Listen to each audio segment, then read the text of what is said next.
क्या होगा जब भविष्य में इंसानों के लगातार पोल्यूशन फैलाने से पृथ्वी का वातावरण पूरी तरह से जहरीला हो जाता है। फिर तो आसमान से पानी की जगह जहर बरसने लगा। नदियों से लेकर झीलों तक दुनिया का सारा पानी जहर बन जाता है और इसके संपर्क में जो कोई भी आता वो मारा जाता।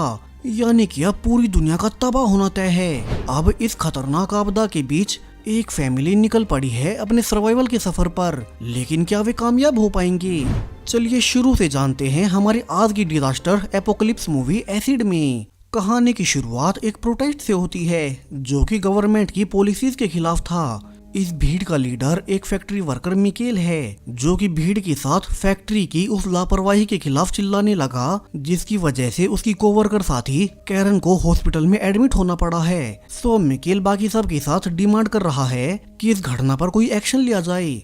कुछ ही देर में ये प्रोटेस्ट पुलिस और आम जनता के बीच वायलेंट फाइट में बदल गए। मिकेल भी इस फाइट में पूरी तरह से इन्वॉल्व था। अब मिकेल इस घटना के बाद कैरन से मिलने हॉस्पिटल जाता है। दरअसल वो अपनी पत्नी से डिवोर्स के बाद अब कैरन से ही प्यार करने लगा है। यहाँ कैरन आज अपनी सर्जरी के लिए रेडी हो रही थी। उसने कहा कि वो मिकेल और मिकेल की पहली पत्नी से उसकी एक बेटी सेल्मा से रिश्ते को कॉम्प्लिकेट नहीं करना चाहती। वैसे भी अब मिकेल अपनी बेटी को अपने पास रखने वाला है, लेकिन मिकेल ने कहा कि वो चिंता ना करे और उसकी बेटी सेल्मा उसे अपना ही लेगी।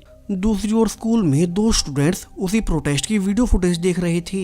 फिर वे स्पेसिफिकली मिकेल को ही देखकर उसे गुंडा और जानवर कहने लगे, जिसे कि सेल्मा जो कि मिकेल की बेटी है वो सुन लेती है और उसने गुस्से में उनमें से एक लड़की के साथ फाइट शुरू कर दी, जिसे जल्द ही स्कूल की ओर से सेल्मा की मां एलिस को बुलाया जाता है। यहाँ एलिस के साथ उसका भाई ब्राइस भी आया था और दोनों साथ मिलकर प्रिंसिपल से मिलने गई। ब्राइस अब सिचुएशन को हैंडल करने के लिए प्रिंसिपल को कहता है कि सेल्मा उन बच्चों से माफी मांग लेगी। हालांकि प्रिंसिपल ने बताया कि सेल्मा स्कूल में सबको परेशान कर रही है। अब तो बाकी पेरेंट्स भी उसकी कंप्लेन करने लगे हैं, सो ये उसके लिए आखिरी वार्निंग है। जिससे अब एलिस तो घर वापस आते ही सेल्मा को कहने लगी कि उसे स्कूल में ऐसे बिहेव नहीं करना चाहिए था, उसे बच्चों से लड़ना नहीं चाहिए था। अगर वे कुछ गलत कह भी रहे थे तो उसे पहले टीचर्स को बताना चाहिए था। हालांकि अब सेल्मा तो पहले से गुस्से में थी क्योंकि उसके कई बार कहने के बावजूद एलिस उसका स्कूल चेंज नहीं करवा रही। सो सेल्मा इसके बाद अपने पिता मिकेल के पास चली गई और दोनों साथ मिलकर वीडियोस देखकर बातें करने लगे। अब सेल्मा ने कहा कि वो बेल्जियम नहीं जाना चाहती,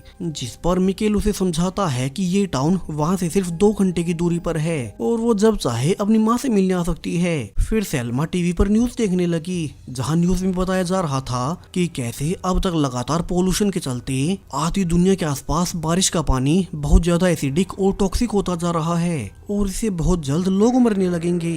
अब मिकेल ने तुरंत टीवी बंद कर दिया, कहीं सेल्मा न्यूज को देखकर डर न जाए, और उसने कहा कि न्यूज में हमेशा सेम यही चीजें चलती रहती हैं, ये सब बकवास खबरें हैं और उन्हें कुछ नहीं होने वाला। लेकिन अब अगले ही दिन से इस टाउन में भी तेज बारिश होने लगी। हालांकि सबको लग रहा था कि ये नॉर्मल बारिश है जिसमें एलिस थोड़ा भीग भी जाती है। फिर वो ऐसी ही भीगी हुई हालत में ही अपने वर्क प्लेस पर चली गई। बाद में जब शाम को एलिस अपने घर में अकेली बैठी थी और उसने हेडफोन्स लगाए हुए थे, तभी उसे सेल्मा के रूम से पानी टपकने की आवाज आती है। उसने वहां जाकर देखा कि सेल्मा ने गलती से अपने रूम की खिड़की खुली हुई छोड़ दी और अब बारिश का पानी उसे खिड़की के रास्ते से अंदर आ रहा है। तो एलिस तुरंत उसे बंद कर देती है। फिर उसने फर्श वाले पानी पर एक टॉवल डाल दिया। वो अब सेल्मा को फोन कर पूछने लगती है कि वो घर कब तक वापस आएगी। हालांकि उसने पीछे ध्यान नहीं दिया कि जमीन पर पड़े उस टॉवल का कलर चेंज होने लगता है, जो कि इस बात का साफ इशारा था कि वो खतरनाक एसिडिक रेन अब फ्रांस की ओर ही बढ़ रही है और अभी किसी को पता तक नहीं कि ये कितनी खतरनाक होने वाली है। दूसरी ओर सेल्मा अपने स्कूल की ओर से एक ट्रिप पर गई हुई थी। इस ट्रिप पर सेल फोन्स अलाउड न होने से उसे अपना फोन टीचर्स के पास ही जमा कराना पड़ता है। तो वहीं एलिस के ऑफिस में उसकी एक साथी कोलिग ने उसे न्यूज दिखाई कि अब वो एसिडिक रेन बहुत खतरनाक हो चुकी है, जो कोई भी उसके संपर्क में आता है वो मारा जाता है। इतना ही नहीं, वो तो आज उनके एरिया में पहुंच जाएगी। और ये देखकर तो एलिस बहुत डर गई। साथ में उसे अपनी बेटी सेल्मा की टेंशन होने लगी क्योंकि वो आज ही ट्रिप पर गई थी, ऊपर से उसका फोन भी बंद है। तो कहीं सेल्मा को कुछ हो न जाए, इसलिए एलिस जल्दी से मिकेल को फोन करती है। हालांकि मिकेल ने शुरू में कहा कि ये न्यूज सच नहीं हो सकती, उसे कुछ नहीं होगा और अभी वो काम में बिजी है। जबकि अब ट्रिप के दौरान सेल्मा को हॉर्स राइडिंग में प्रॉब्लम्स आ रही थी, लेकिन उसे लीडर ने कहा कि वे लोग उसके लिए रुक नहीं सकते। फिर उसने सेल्मा का घोड़ा यहीं एक पेड़ से बांध दिया और उसे तब तक यहीं रुकने को कहा जब तक वे वापस जाकर उसे गाड़ी से लेने नहीं आ जाते। तो वहीं दूसरी ओर मिकेल भी आखिरकार अब तय कर लेता है कि वो एलिस के साथ सेल्मा को ढूंढने जाएगा। क्या पता ये खबरें सच हों। रास्ते में एलिस उसे बहस भी करती है कि उसे इतनी देर नहीं करनी चाहिए थी, जिसके लिए मिकेल माफी भी मांगता है। हालांकि उसे अब तक भी लग रहा था कि एलिस खामखा ही डर रही है। दोनों अब फाइनली स्कूल पहुंच गए, जहां से एलिस जल्दी से स्कूल में जाकर जहां सेल्मा अभी ट्रिप पर गई है वहां का एड्रेस ले आई। एलिस ने वापस आकर मिकेल को बताया कि ये तो एक घोड़ों के अस्तबल का एड्रेस है। तो वहीं सेल्मा अब तक भी जंगल में अकेली खड़ी ट्रिप लीडर के आने का इंतजार कर रही थी, जबकि मिकेल और एलिस जो कि उसे ही ढूंढ रहे हैं। उन्हें अब रास्ते में गाड़ियों का बहुत ज्यादा ट्रैफिक लगा हुआ मिलता है। एलिस इसका कारण जानने के लिए कार से निकल गई। उसने देखा कि सामने से अब बहुत ज्यादा अजीब से बादल उन्हीं की ओर बढ़ रहे हैं। वो समझ गई कि यानी कि न्यूज वाली वो टॉक्सिक बारिश अब उनके यहाँ भी होने वाली है और उन्हें कैसे भी करके इस बारिश में भीगने से बचना होगा। ये मिकेल ने भी देख लिया और उसने फुटपाथ पर गाड़ी चलानी शुरू कर दी ताकि वो बारिश आने से पहले एलिस तक पहुंच सके। वो अब जल्दी से एलिस को गाड़ी में बैठाकर रोड के ब्लॉक होने के चलते कच्चे रास्ते से ही जंगल की ओर निकल पड़ते हैं ताकि अपनी बेटी सेल्मा को ढूंढ सकें। लेकिन अब थोड़ा आगे जाने पर उन्हें आगे बढ़ने का रास्ता नहीं मिलता, तो मिकेल तो गाड़ी से निकलकर पैदल ही जंगल की ओर भागने लगा ताकि वो अस्तबल तक पहुंच सके, जबकि एलिस कार में ही बैठकर आसपास रोड को तलाशने लगी। दूसरी ओर सेल्मा तो अब तक जंगल में डर कर भाग रही थी, जबकि मिकेल उसे ढूंढने के लिए अस्तबल में पहुंच गया, लेकिन यहाँ तो कोई नहीं था। लकीली थोड़ी देर बाद सेल्मा खुद यहाँ तक आ गई और वो अपने पिता को देखकर उनका नाम चिल्लाने लगती है। मिकेल ने भी उसे देख लिया और वो उसे बिल्कुल आखिरी वक्त पर अस्तबल के अंदर ले आता है, जिसके तुरंत बाहर हर तरफ वहीं जहरीली बारिश शुरू हो गई। अब सेल्मा के सेफ होने के बाद मिकेल जल्दी से एलिस को कॉल कर अपने पास बुलाता है। सो एलिस जल्दी से उन्हें लेने आ गई, लेकिन अब रास्ते में हर तरफ हालात बहुत बुरे थे। यहाँ गाड़ियों का जाम लग गया और जो लोग बाहर थे अब वे जहरीली बारिश के कांटेक्ट में आने से मरने लगे। यहाँ कुछ लोग तो एलिस की कार में भी घुसने की कोशिश करते हैं, लेकिन मिकेल ने उन्हें धक्का देकर बाहर निकाल दिया, क्योंकि अभी तो उसे सिर्फ अपनी फैमिली की सेफ्टी का ध्यान था। वे किसी तरह से इस ट्रैफिक से निकलकर एक अबेंडन पार्किंग में गाड़ी खड़ी करते हैं, जहां एलिस ने मदद के लिए अपने भाई ब्राइस को कॉल किया। उसने उसे सब बताया कि कैसे वे अभी शहर से 50 किलोमीटर नॉर्थ की तरफ हैं। अब ब्राइस ने कहा कि उन्हें अभी ईस्ट की तरफ जाना चाहिए, क्योंकि पूरी दुनिया में सिर्फ एक वही जगह बची है जहाँ अब तक ये जहरीली बारिश नहीं आई।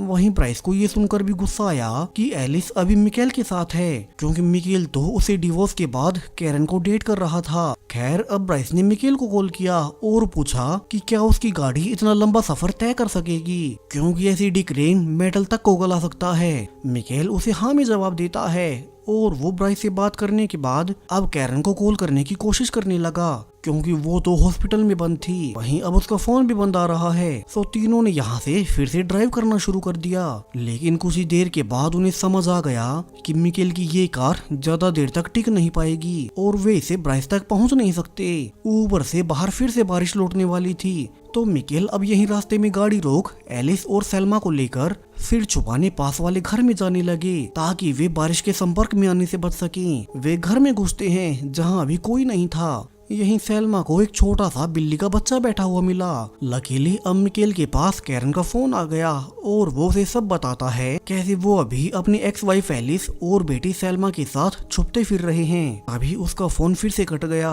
सो मिकेल अब सर्वाइवल के लिए इसी घर में खाना और पानी ढूंढने लगता है। ऊपर से अभी उसे ये भी नहीं पता कि क्या वे नल का पानी पी सकते हैं, कहीं ये भी जहरीला ना हो। तो मिकेल अब एक बर्तन में नल का पानी लेता है और उसने इसे टेस्ट करने के लिए उसी बिल्ली के बच्चे को पिला दिया। हालांकि एलिस और सेल्मा ये देखकर गुस्सा हो गई कि उन्हें जीवों के साथ ऐसा नहीं करना चाहिए, जिस पर मिकेल ने उन्हें एक्सप्लेन किया कि उसे तो बस ये चेक करना था कि कहीं ये पानी एसिडिक तो नहीं। एलिस भी उसकी बात से एग्री करती है कि अभी तो उन्हें ऐसे हालातों में सिर्फ अपने बारे में सोचना चाहिए। फिर भी सेल्मा को ये सही नहीं लगता। तभी एलिस को इस घर में पानी की एक बोतल मिल जाती है और उसने वो सेल्मा को दे दी। मिकेल भी सेफ्टी के लिए सेल्मा की जूतों के चारों ओर एल्यूमिनियम फॉइल लपेट देता है, ताकि जमीन में पड़ा हुआ एसिडिक वाटर सेल्मा के पैरों तक न पहुंच सके। इसके बाद उसने पीछे जाकर देखा कि जिस बर्तन में उसने बिल्ली को पानी पिलाया था अब वो आधा पिघल चुका है, यानी कि वो पानी सच में एसिडिक था और वे आगे से नल का पानी नहीं पी सकते। मिकेल अब उसे चुपचाप फेंककर वापस सेल्मा के पास आ गया। यहाँ वो एलिस के साथ शैंपेन पीने लगता है क्योंकि अब वे ज्यादातर पानी तो सेल्मा के लिए ही बचा रहे थे। उन्हें पता था कि यहाँ से आगे उनका सफर बहुत खतरनाक होने वाला है। वहीं एलिस का भाई उन्हें रास्ते में लेने के लिए किसी को भेजने की बात कर रहा था।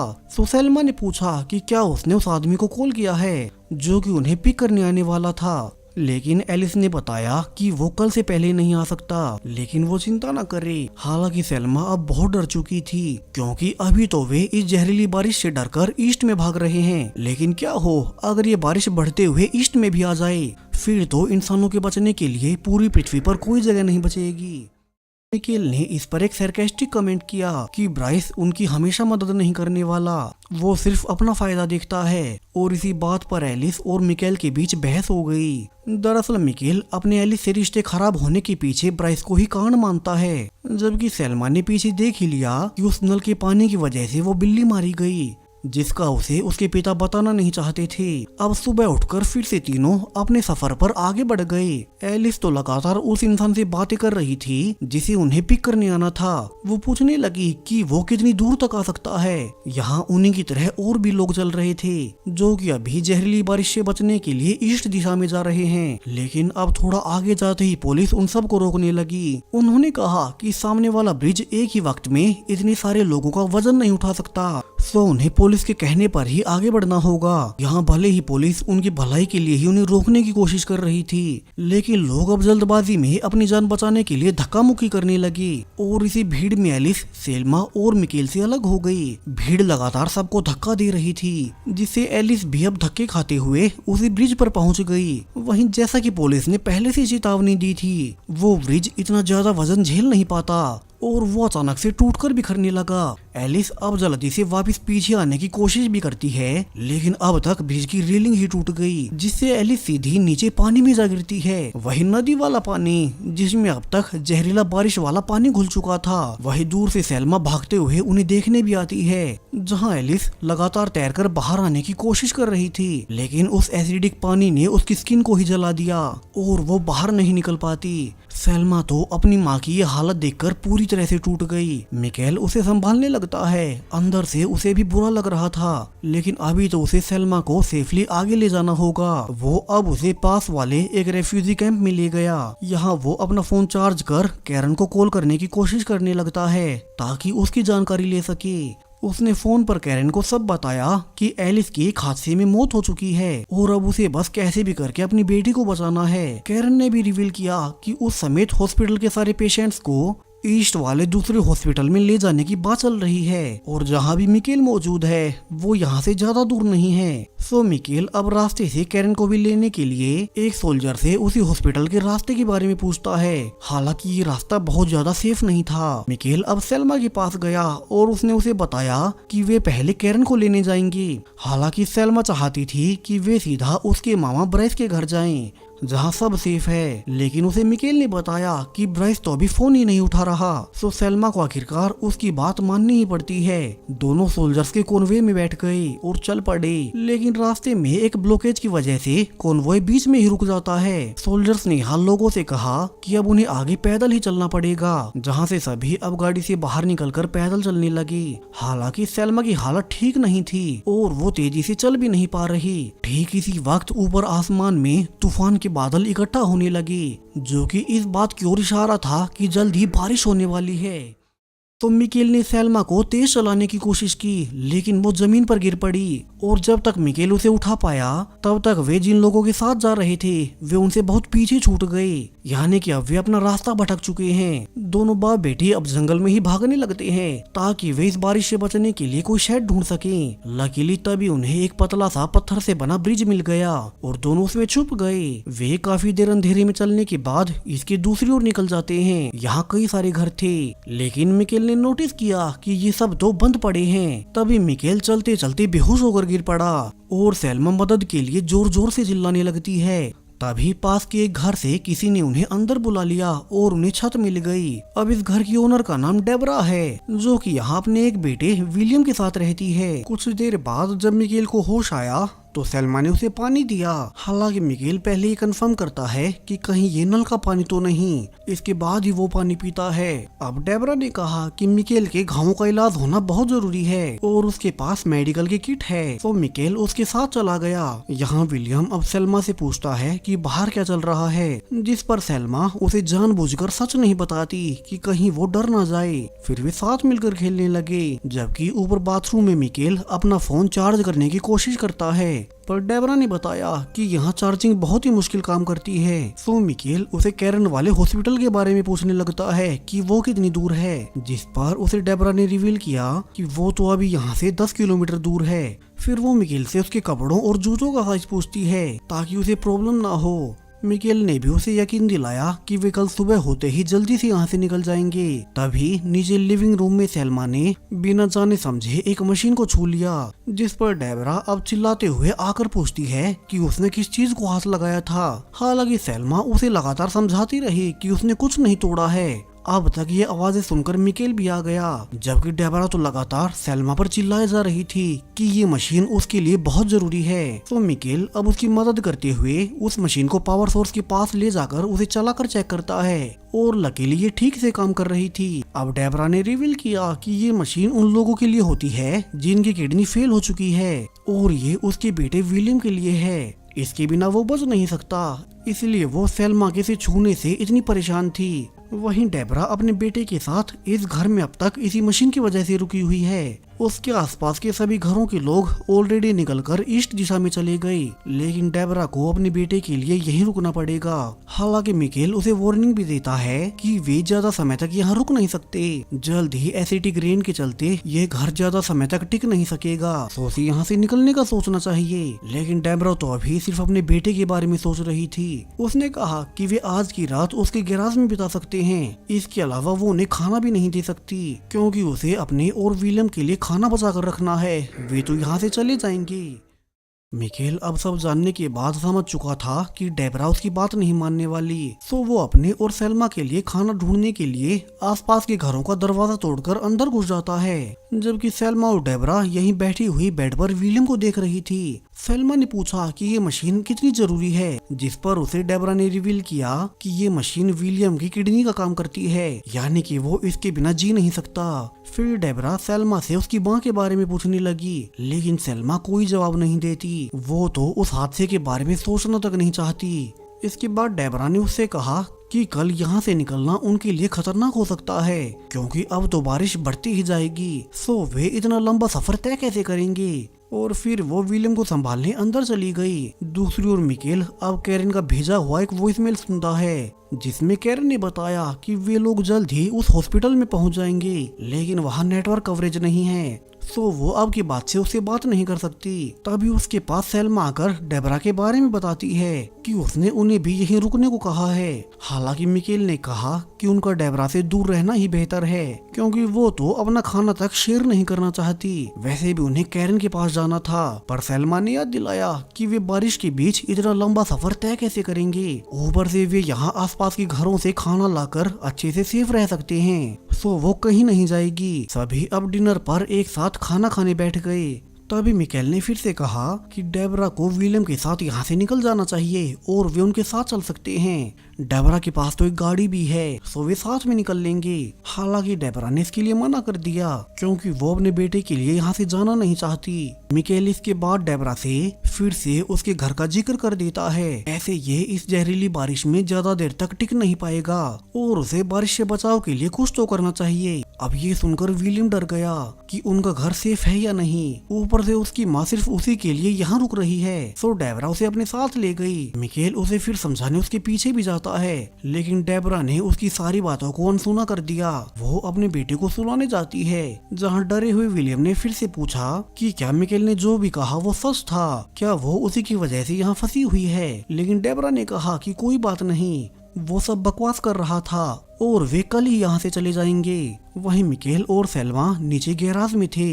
तभी मिकेल को घर के अंदर से कुछ आवाज आई और वो भागकर उसे देखने जाता है। उसने देखा कि अब लगातार एसिडिक बारिश की वजह से घर की छत ढहकर नीचे गिर रही थी। तो सेल्मा तुरंत डेबरा और विलियम को जगाने के लिए उनके रूम का दरवाजा खटखटाने लगती है, लेकिन वे दरवाजा नहीं खोलते।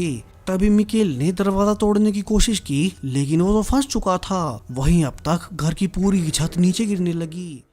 तो मिकेल अब सिर्फ सेल्मा को घर से बाहर निकालने लगता है, लेकिन सेल्मा तो यहाँ डेबरा और विलियम को मरते हुए छोड़कर जाना नहीं चाहती थी। फिर भी मिकेल उसे जबरदस्ती गैराज में ले गया। उसने यहाँ पहले से डेबरा की गाड़ी देख रखी थी, तो दोनों अब डेबरा की गाड़ी लेकर ड्राइव करके निकल गए। आज तो बारिश और भी तेज थी, जिससे उन्हें सामने का रास्ता ठीक से दिखाई भी नहीं देता। तभी अब तक एसिडिक बारिश से कार का इलेक्ट्रिक सिस्टम खराब हो जाता है, यानी कि अब वे लोकेशन नहीं देख सकते और वे अपना रास्ता भटक गए। जबकि सेल्मा तो गुस्से में थी कि उसके पिता ने डेबरा और विलियम को मरते हुए छोड़ दिया। वो मिकेल पर चिल्लाती भी है, जबकि मिकेल जो कि सिर्फ अपनी बेटी को बचाना चाहता था, वो अब तक पूरी तरह से फ्रस्ट्रेट हो गया और उसने चिल्लाकर सेल्मा को चुप रहने को कहा। फिर वो गुस्से में अपना मन शांत करने के लिए गाड़ी से बाहर निकल जाता है। पीछे से सेल्मा भी बाहर निकल गई और भागने लगी। हालांकि माइकल ने नहीं देखा कि वो कार से भाग चुकी है। थोड़ी ही देर बाद बारिश फिर से शुरू हो गई। सो मिकेल भागकर वापस कार में आता है, लेकिन अब यहाँ तो सेल्मा थी ही नहीं। सो मिकेल ने जोर जोर से सेल्मा का नाम पुकारना शुरू किया, लेकिन उसे कोई जवाब नहीं मिलता। सो वो अब गाड़ी में बैठकर उसे ढूंढते हुए चिल्लाने लगता है कि कहीं उसे कुछ हो न जाए। यहाँ आसपास बारिश से बचने के लिए कोई शेड भी नहीं है। तो वहीं दूसरी ओर सेल्मा अब एसिडिक रेन की वजह से बने कीचड़ में फंस गई, यानी कि अब उसके पास वापस लौटने का कोई रास्ता नहीं बचा। तभी लकीली उसकी आवाज मिकेल ने सुन ली और वो उसका पीछा करते हुए उस तक फाइनली पहुंच ही जाता है। उसने अब सेल्मा को अपनी पीठ पर उठाया और कार की ओर चलने लगा। नीचे एसिडिक पानी मिकेल के पैरों को जला रहा था, पर वो चलता रहा और उसने अपनी बेटी सेल्मा को कार की छत पर बैठाकर सेफ कर दिया। फिर सेल्मा उसे भी ऊपर खींच लेती है और दोनों बाप बेटी गाड़ी पर चढ़ गए। अब यहाँ उनके आसपास दूर दूर तक कोई नहीं था, सो वे अब गाड़ी से नीचे नहीं उतर सकते। लकीली अगली सुबह एक मिलिट्री ट्रक आ गया और वो उन्हें नोटिस कर बचा कर ले जाता है। यहाँ मिकेल को एक रेफ्यूजी कैंप में हॉस्पिटल में एडमिट करवा दिया गया, जबकि सेल्मा अब यहाँ इंफॉर्मेशन डेस्क पर जाकर अपने मामा ब्राइस के बारे में पूछने लगती है, लेकिन अब उनका कोई अता पता नहीं था। वे तो उसका फोन भी नहीं उठा रहे। फिर सेल्मा ने कैरन के बारे में पूछा, लेकिन उसे नर्स ने बताया कि उसकी भी रास्ते में बाकी पेशेंट्स के साथ रेन के चलते मौत हो चुकी है। सेल्मा अब अपने पिता मिकेल से मिलने आ गई, जहाँ मिकेल पूछता है कि क्या उसे ब्राइस या फिर कैरन के बारे में पता चला। सेल्मा ने जवाब दिया कि नहीं, उसे दोनों में से किसी का कुछ पता नहीं चला। अब मिकेल कहता है कि वे सब ठीक होने का इंतजार करेंगे और वो उसे कभी खुश नहीं होने देगा। एक दूसरे का साथ उन्हें थोड़ी हिम्मत दे रहा था और इसी होपफुल एंडिंग के साथ ये पूरी मूवी यहीं पर खत्म हो जाती है।